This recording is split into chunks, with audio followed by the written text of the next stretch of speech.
हमारे स्टूडेंट्स अब देखेंगे। अब एक और छोटी सी डेफिनेशन है, वो है गतिशीलता।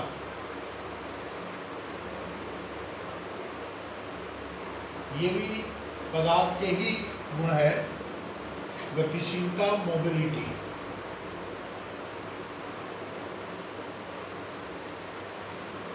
क्या होती है गतिशीलता? तो देखो, जैसे हमारे पास हम लोग धातुओं की ही बात कर रहे हैं इस चैप्टर में, तो धातुओं में जो विद्युत धारा प्रवाहित होती है वो मुक्त इलेक्ट्रॉनों की वजह से होती है।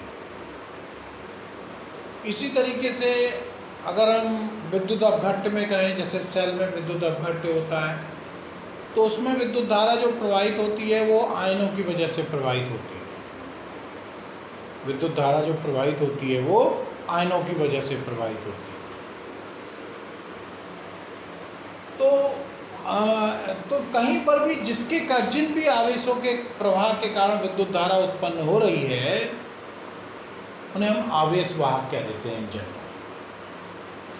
तो और विद्युत विभवांतर स्थापित करने पर आवेश वाहक, चाहे वो पॉजिटिव, जैसे हमने कहा कि भाई विद्युत अपघट्य में धनायन और ऋणायन होते हैं, तो वो एक बल का अनुभव करते हैं और बल की दिशा में मूव कर लेते हैं, विस्थापित होते हैं बल की दिशा में, तो उनका भी अनुगमन वेग होता है। केवल मुक्त इलेक्ट्रॉनों का नहीं, कोई भी आवेशवाहक जिसके कारण विद्युत धारा बह रही है उसका एक अनुगमन वेग होगा। तो एकांक आयतन में वो होगा। तो गतिशीलता कैसे परिभाषित की जाती है? म्यू से प्रदर्शित करते हैं और वी डी अपॉन ई लिखते हैं। तो यदि ई इक्वल्स टू 1 तो म्यू इक्वल्स टू वी, यही है। किसी पदार्थ में एकांक विद्युत क्षेत्र में किसी चालक में एकांक विद्युत क्षेत्र में आवेशवाहकों द्वारा प्राप्त अनुगमन वेग, एकांक विद्युत क्षेत्र में आवेशवाहकों द्वारा प्राप्त अनुगमन वेग को ही हम कहते हैं गतिशीलता कहते हैं। बस सिंपल सी ये डेफिनेशन है, फॉर्मूला है mu equals to V D upon. इसकी यूनिट क्या हो जाएगी? तो ये इसकी यूनिट हो जाती है मीटर पर सेकंड और इसकी यूनिट हो जाती है न्यूटन पर कूलाम। तो मीटर कूलाम पर न्यूटन पर सेकंड, ये इसकी यूनिट है। बस यही है कि किसी भी चालक में, किसी भी जहाँ पर विद्युत धारा बह रही है, एकांक विद्युत क्षेत्र स्थापित होने पर उसमें जो आवेश वाहक हैं उनके द्वारा जो अनुगमन वेग प्राप्त होता है उसी को हम कहते हैं उसकी गतिशीलता। और ये पदार्थ का गुण है, ये जो गुण होता है वो पदार्थ का होता है। पदार्थ का मतलब लोहे के में गतिशीलता होगी, किसी NH4Cl है तो उसके आयनों की गतिशीलता होगी, तो पदार्थ की प्रॉपर्टी। अब इसके बाद जैसे विद्युत धारा और गतिशीलता में रिलेशन देखना चाहें, relation between I and mu, तो I इक्वल्स टू NEAVD पढ़ा है तुमने। क्रॉस मल्टीप्लिकेशन करोगे तो I इक्वल्स टू हो जाएगा NEA कैपिटल E और म्यू, ये हो। धारा घनत्व अगर हम कहते हैं, धारा घनत्व current density J equals to I upon A होता है, तो J इक्वल्स टू हो गया, I की वैल्यू हो गई NEAE mu upon A, A से A कैंसिल होगा तो NE कैपिटल E म्यू, ये फॉर्मूला। इसे हम विद्युत क्षेत्र की तीव्रता से भी रिलेशन कह देते हैं। धारा घनत्व और विद्युत क्षेत्र की तीव्रता में ये भी एक रिलेशन के तौर पे माना जाता है, तो इसको ये ध्यान रखेंगे, ये है टर्म गतिशीलता। अब इसके बाद जो नेक्स्ट टॉपिक हम लेते हैं वो है प्रतिरोधकता पर विभिन्न ताप का प्रभाव। अब हम जो अगला टॉपिक ले रहे हैं वो है प्रतिरोधकता पर ताप का प्रभाव।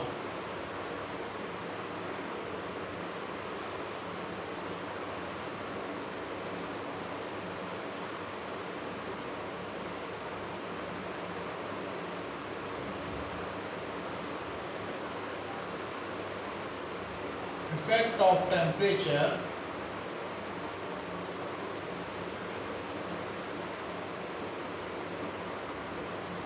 On resistivity.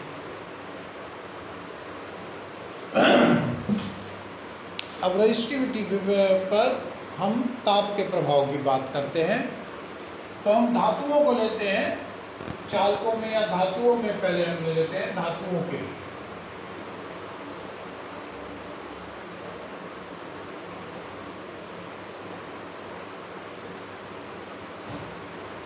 फॉर मैटर्स पहले जो हम ले लेते हैं वो धातुओं के लिए ले लेते हैं कि धातुओं पर क्या प्रभाव पड़ रहा है। तो धातुओं पर क्या प्रभाव पड़ रहा है उसके लिए हम प्राचालकों के पदों वाला फॉर्मूला लेके देखें। क्या है R इक्वल्स टू फॉर्मूला हमारे पास क्या है प्राचालकों के ऊपर ml upon n square a tau, क्योंकि rho equals to RA upon L होता है। तो R की value ml upon n square a tau रखें और इंटू A अपॉन L। तो rho equals to m upon n square tau. तो ये आया प्रतिरोधक। अब इसमें हम देखें कि कौन सी वैल्यू ताप पर निर्भर करेगी। क्या एक इलेक्ट्रॉन का द्रव्यमान ताप पर निर्भर करेगा? नहीं करेगा, द्रव्यमान का ताप से उसका कोई मतलब नहीं। एकांक आयतन में मुक्त इलेक्ट्रॉनों की संख्या क्या ताप पर निर्भर करेगी? नहीं, ये पदार्थ की प्रॉपर्टी है, उसकी इंटरनल प्रॉपर्टी है, कितने इलेक्ट्रॉन मुक्त होंगे, तो ये भी निर्भर नहीं करता। ई क्या है? एक इलेक्ट्रॉन का आवेश, इसका भी ताप से कोई मतलब नहीं। टॉ क्या है? शांति काल। शांति काल का मतलब हुआ कि जब मुक्त इलेक्ट्रॉन गति कर रहा है तो दो क्रमागत टक्कर में लगा समय। तो दो क्रमागत टक्कर में जो लगा समय है वो ताप पर निर्भर करेगा, क्योंकि ताप बढ़ाओगे तो उनका ऊष्मीय वेग बढ़ जाएगा और समय पर प्रभाव पड़ेगा। तो रो प्रोपोर्शनल टू 1/τ। अब हमें ये पता चल गया, हम देखो क्या डिस्कस कर रहे हैं, प्रतिरोधकता पर ताप का प्रभाव या प्रतिरोध पर ताप का प्रभाव।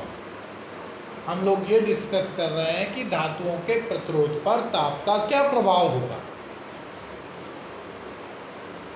तो उसी को डिस्कस करने में हमने वो फॉर्मूले को लेके चलते हुए हमने देखा कि पहले देखें कि प्रतिरोधकता किन किन क्वांटिटीज पे डिपेंड कर रही है, फिर उनमें से कौन सी क्वांटिटी टेम्परेचर पर डिपेंडेंट है, क्योंकि हमारे पास अभी डायरेक्ट टेम्परेचर का कोई रिलेशन नहीं है। तो वो ये पता चल गया। अब हम श्रांति काल पर विचार करें कि भाई श्रांति काल पर क्या प्रभाव पड़ेगा। तो देखो, समय बराबर दूरी बटे चाल को अगर हम यूज करते हैं तो समय है टॉ, दूरी क्या हुई, दो क्रमागत टक्कर में तय की गई दूरी हुई यहाँ पर, क्योंकि एक दो क्रमागत टक्कर के मध्य समय अंतराल ले रहे हैं तो लैम्डा, और चाल हो गई VRMS। तो हम ये कह सकते हैं, इसलिए रो प्रोपोर्शनल टू हो गया VRMS अपॉन लैम्डा बार। औसत VRMS upon lambda bar. Rho proportional to हो गया VRMS upon lambda bar. VRMS वर्ग माध्य मूल वेग है और लैम्डा बार है औसत मुक्त पथ। अब हम एक चीज को देखें, जो प्रभावी चाल है ये मुक्त इलेक्ट्रॉनों की प्रभावी चाल है। फॉर्मूला हमने ऊष्मीय वेग वाले में पढ़ा था, वही वाला वेग लेंगे। VRMS = हमने ये पढ़ा √3 kT अपॉन m। तो यहाँ से ये पता चल रहा है VRMS प्रोपोर्शनल टू √T, अर्थात जो इलेक्ट्रॉनों का जो प्रभावी चाल है वो ताप बढ़ाने पर बढ़ेगी। तो अब हमने भाई हम ताप में रिलेशन ड्रॉ करते हुए यहाँ तक आए थे। अब हमने एक एक क्वांटिटी पे विचार करें कि हाँ भाई VRMS का मान बढ़ रहा है ताप बढ़ाने, तो इससे पता चल रहा अच्छा रो बढ़ेगा। पर अभी हम तब तक निर्धारित नहीं कर सकते जब तक कि हम लैम्डा बार के बारे में नहीं सोचे। हो सकता है ये बढ़ रहा हो तो ये भी बढ़ रहा हो। तो इस पर भी विचार करना होगा, तब हम डिसाइड कर पाएंगे कि रो टेम्परेचर पर किस प्रकार से डिपेंड कर रहा है। अब हम दूसरी बात लेते हैं कि जैसे इलेक्ट्रॉन, कोई एक सिंपल सा डायग्राम बनाते हैं, भाई ये कंपन कर रहा है इधर से, ठोस के परमाणु, ठोस के अणुगति मॉडल पे जाएंगे इसको समझने के लिए कि ठोस के अणुओं का क्रम एक निश्चित होता है और वो अपनी माध्य स्थिति के इधर उधर कंपन करते रहते हैं। ये जो है अपनी माध्य स्थिति के इधर उधर क्या करते रहते हैं, कंपन करते रहते हैं। तो अब इलेक्ट्रॉन एक से टकराता है, फिर दूसरे से टकरा रहा है। अब हम जब ताप बढ़ा देते हैं तो इनके कंपनों का आयाम बढ़ जाता है। हम ताप बढ़ाएंगे तो इनके कंपनों का आयाम क्या हो जाता है, बढ़ जाता है। जब इनके कंपनों का आयाम बढ़ जाता है तो ये ज्यादा स्थान घेरते हुए लगते हैं हमें। तो इलेक्ट्रॉन अभी यहां से टकरा है तो दूसरे इलेक्ट्रॉन से टकराने में उसके द्वारा तय की गई दूरी कम हो जाती है। उसको हम एग्जाम्पल पंखे की तरह माने, ऐसा कुछ ऐसे समझने के लिए, क्योंकि बहुत सूक्ष्म बातें हैं। वो नॉर्मली ये बात है भाई हमें आंखों से तो नहीं दिखा सकते कि इलेक्ट्रॉन कंपन, वो परमाणु कंपन कर रहा है। पंखा चल रहा है, पंखा अगर रुका हुआ है, फैन अगर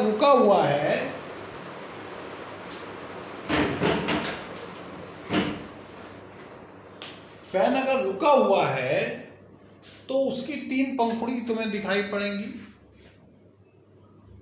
तुम कहीं भी हाथ लगा सकते हो उसके पंखुड़ियों के बीच में, कोई प्रॉब्लम नहीं है। परंतु यदि हम पंखे को चला देते हैं तो पंखुड़ी एक हमें प्लेट की तरह नजर आने लगता है पंखा।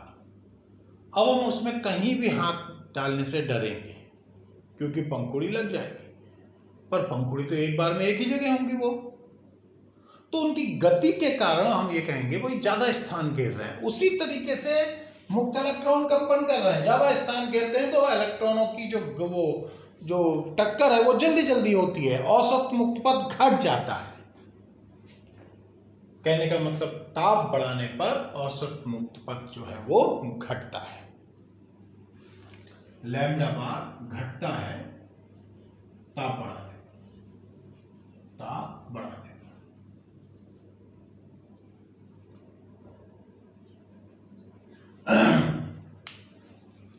ताप बढ़ाने पर लैम्डा बार घट जाता है। तो इस प्रकार से क्या हो रहा है कि अगर हम ताप बढ़ाएंगे तो ये वैल्यू बढ़ेगी और ये वैल्यू घटेगी, तो इसके बढ़ने से भी बढ़ेगा ये, और लैम्डा बार घटने, नीचे वाली वैल्यू कम होती जा रही है। जैसे 10/5 ले लें, 2 आएगा, और नीचे वाली वैल्यू को और कम कर दे तो 5 आएगा।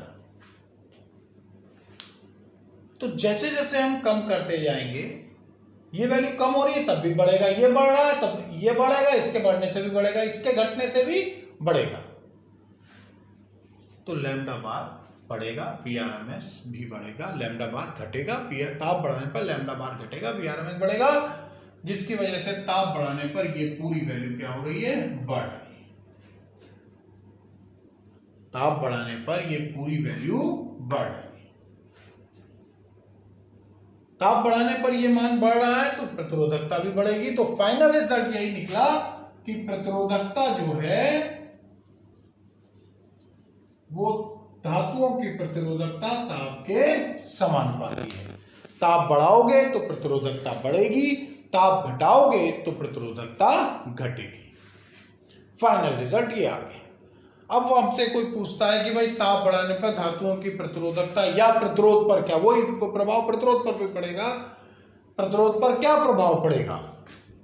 तो हमारा आंसर यही होगा कि ताप बढ़ाने पर प्रतिरोधकता या प्रतिरोध बढ़ेगा धातुओं के लिए।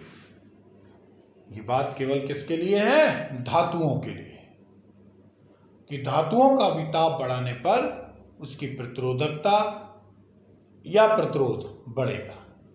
कम ताप पर प्रतिरोध कम होगा, ज्यादा ताप पर प्रतिरोध ज्यादा होगा। फिर इसी तरीके से एक मिश्र धातु आ जाती है।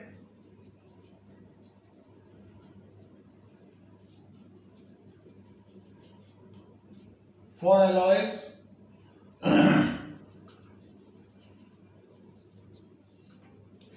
मिश्र धातुएं क्या होती हैं कि भाई जैसे कोई भाई हमें नेचुरली धातु मिलती है तो उसके अंदर एक पर्टिकुलर गुण ही होते हैं, वो हमारे अकॉर्डिंग नहीं होते हैं, पर हमें कुछ और विशिष्ट गुणों वाली धातु चाहिए होती है, विशिष्ट गुणों वाला चालक चाहिए होता है। तो विभिन्न धातुओं को मिलाकर, विभिन्न पदार्थों को, चालकों को मिलाकर एक नए प्रकार का चालक बना लिया जाता है, और इस केस में उसे हम कहते हैं मिश्र धातु। मैग्नीन, कॉन्स्टेंटन कई है, उसको हम अलग से डिस्कस कर लेंगे। ये होता है। तो मिश्र धातु भी है तो धातु ही, उसमें भी मुक्त इलेक्ट्रॉन है, उन्हीं के कारण होता है। तो मिश्र धातुओं की ताप बढ़ाने पर भी प्रतिरोधकता उनकी भी बढ़ती है, परंतु उनमें परिवर्तन बहुत कम होता है, वो इसी प्रकार का बनाया ही जाता है कि मिश्र धातुओं की प्रतिरोधकता में जो ताप का प्रभाव है वो कम रहे। मिश्र धातुओं की प्रतिरोधकता पर जो ताप का प्रभाव है वो कम रहे। तो इस मारे ये है तो यही कि मिश्र धातुओं की प्रतिरोधकता भी ताप बढ़ाने पर बढ़ती है, परंतु उनमें परिवर्तन बहुत कम होता है, नगण्य होता है। तो धातुओं की प्रतिरोधकता, मिश्र धातुओं की प्रतिरोधकता भी ताप के समानुपाती होती है, परंतु उसमें प्रतिरोध परिवर्तन बहुत कम होता है। तो ये याद रखेंगे बच्चे। इसके बाद एक और अब हम लेते हैं, अगर हम लेते हैं विद्युत अपघट्य के लिए, अगर हम यही बात लेते हैं कि विद्युत अपघट्य के ताप पर क्या प्रभाव, प्रतिरोध पर क्या प्रभाव पड़ेगा।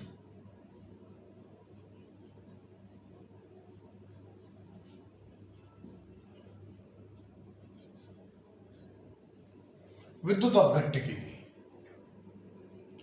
विद्युत अपघट्य पर क्या प्रभाव पड़ेगा। विद्युत अपघट्य में क्या होता है कि भाई आयन होते हैं और आयन मूव करते हैं एक इलेक्ट्रोड से दूसरे इलेक्ट्रोड की ओर। सेल में यूज होता है, एक पॉजिटिव टर्मिनल होता है, एक नेगेटिव इलेक्ट्रोड की तरह बिहेव करता है, तो मूव करते हैं। उसमें एक घोल होता है, आयन इसी में से होकर मूव करते हैं। तो अगर हम ताप बढ़ाते हैं, और इसमें विद्युत अपघट्य में प्रतिरोध क्यों लगता है, जब आयन इस जैसे द्रव में से होकर गुजर रहे हैं तो द्रव की श्यानता के कारण उनकी ऊर्जा हानि होती है। द्रव की श्यानता के कारण उनकी ऊर्जा हानि होती है। वो श्यानता के जब आयन मूव कर रहा है तो श्यानता के कारण, 11वीं में तुमने श्यानता पढ़ा होगा, द्रव की विभिन्न परतों के बीच लगने वाला एक अवरोधी बल होता है। इसी तरीके से द्रव में अगर कोई कण भी गति करता है तब भी वो भी एक अवरोधी बल का अनुभव करता है, उसे श्यान बल कहते हैं। द्रव के इस गुण को श्यानता कहते हैं।